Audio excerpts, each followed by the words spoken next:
Income tax return file करने के बाद ना सबसे बड़ा इंतजार होता है रिफंड का। और जब इसमें देरी होती है तो थोड़ी टेंशन तो हो ही जाती है ना? अगर किसी का आईटीआर रिफंड भी इंतजार की लिस्ट में है तो ये पूरी जानकारी उनके बहुत काम आने वाली है। तो सबसे बड़ा सवाल यही है कि आईटीआर तो टाइम पे फाइल कर दिया, फिर भी रिफंड बैंक अकाउंट तक पहुंचा क्यों नहीं? आखिर ऐसी क्या वजह हो सकती है? चलिए इसी गुत्थी को सुलझाते हैं और पता लगाते हैं कि रिफंड आखिर कहाँ अटका है। तो आखिर ये देरी हो क्यों रही है? देखिए, इसके पीछे कई वजहें हो सकती हैं। हो सकता है कोई छोटी सी गलती हो, या फिर शायद डिपार्टमेंट आपकी फाइल को थोड़ा ज्यादा गौर से देख रहा हो। आइए एक एक करके इन सबको आराम से समझते हैं। सबसे पहले तो एक बात साफ कर दें कि इस सिचुएशन में कोई अकेला नहीं है। फाइनेंशियल ईयर 2024-25 के लिए लाखों टैक्स पेयर्स अभी भी अपने रिफंड का इंतजार कर रहे हैं। तो ये एक काफ़ी कॉमन इशू है, इसलिए ज़्यादा घबराने की ज़रूरत नहीं है। ओके, तो रिफंड में देरी को ठीक से समझने के लिए पहले ये समझना जरूरी है कि पूरा सिस्टम काम कैसे करता है। मतलब आईटीआर फाइल करने के बाद पर्दे के पीछे होता क्या है। चलिए इनकम टैक्स डिपार्टमेंट की जो ऑफिशियल प्रोसेस है उस पर एक नज़र डालते हैं। देखिए, अगर सब कुछ आदर्श स्थिति में हो, यानी आइडियल सिचुएशन में, तो रिफंड का सफ़र कुछ ऐसा दिखता है। पहला स्टेप आईटीआर फाइल हो गया। उसके बाद 30 दिन के अंदर अंदर ई वेरिफिकेशन पूरा करना होता है। ये स्टेप बेहद ज़रूरी है। एक बार वेरिफिकेशन हो गया तो डिपार्टमेंट आमतौर पर 15 से 45 दिन लेता है प्रोसेसिंग के लिए, और फिर पैसा सीधा अकाउंट में। ये है इसका स्टैंडर्ड टाइमलाइन। तो अगर 45 दिन से ज़्यादा हो गए हैं, इसका क्या मतलब समझें? इसका सीधा सा मतलब है कि आपकी फाइल पर एक बड़ा सा मैग्नीफाइंग ग्लास लग गया है। इनकम टैक्स डिपार्टमेंट आपके दिए गए हर एक नंबर, हर एक डिटेल की गहरी जांच कर रहा है।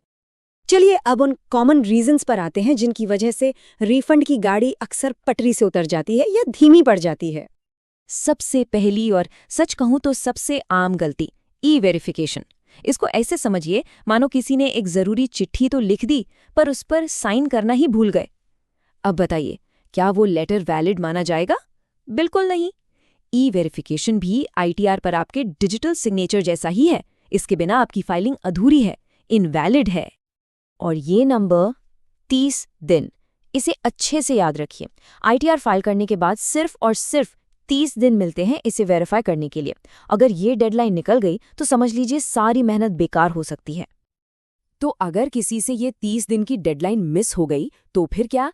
रिजल्ट आईटीआर को इनवैलिड मान लिया जाएगा, सीधे सीधे रद्द। कानून की नज़र में ऐसा माना जाएगा जैसे रिटर्न कभी फाइल हुआ ही नहीं, और अगर रिटर्न ही फाइल नहीं हुआ तो रिफंड का तो सवाल ही पैदा नहीं होता। अच्छा, चलिए मान लेते हैं कि वेरिफिकेशन बिल्कुल टाइम पर हो गया, फिर भी देरी क्यों? क्योंकि अब डिपार्टमेंट अपनी जासूसी शुरू करता है। वो क्या क्या चेक करते हैं? वो आपके फॉर्म 16 को आपके आईटीआर से मिलाकर देखते हैं, ये पक्का करने के लिए कि टैक्स डिडक्शन का क्लेम सही है या नहीं। फिर वो आपके फॉर्म 26 एएस से मिलान करते हैं। ये सरकार का ऑफिशियल रिकॉर्ड है। क्या आपका क्लेम उससे मैच करता है? क्या आपने सारी इनकम, चाहे वो सैलरी हो या बैंक से मिला ब्याज, सब ठीक से डिक्लेयर किया है? इस पूरी जांच पड़ताल में वक्त तो लगता ही है, और अगर जरा सा भी फर्क मिला तो प्रोसेस वहीं रुक जाता है। यहाँ स्क्रीन पर एक बहुत ही सिंपल सा उदाहरण है। मान लीजिए किसी ने आईटीआर में क्लेम किया कि उनका टीडीएस कटा है 50,000 रुपये, लेकिन सरकारी रिकॉर्ड यानी फॉर्म 26 एएस में ये रकम सिर्फ 45,000 दिख रही है। ये एक मिसमैच है। अब जब तक इस 5,000 के फर्क का आपसे कोई क्लैरिफिकेशन नहीं मिलता, रिफंड आगे नहीं बढ़ेगा। डिपार्टमेंट इसे होल्ड पर डाल देगा। तो अब जब हमने समस्या की जड़ को समझ लिया है तो चलिए अब इसके समाधान की तरफ बढ़ते हैं।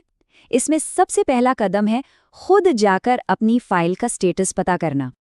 अगर रिटर्न फाइल किए 4 से 5 हफ्ते से ज़्यादा हो चुके हैं तो सबसे पहले 2 चीज़ें चेक करनी है, अपना ईमेल इनबॉक्स और इनकम टैक्स पोर्टल।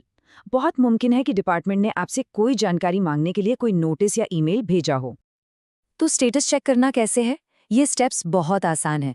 सबसे पहले incometax.gov.in पर जाइए। वहाँ अपने पैन नंबर से लॉगिन करिए, पासवर्ड डालिए। लॉगिन के बाद व्यू रिटर्न्स और फॉर्म्स का ऑप्शन ढूंढिए। वहाँ इनकम टैक्स रिटर्न सिलेक्ट करके असेसमेंट ईयर डालना है और सबमिट कर देना है। बस, आपको अपना आईटीआर एक्नॉलेजमेंट नंबर दिखेगा।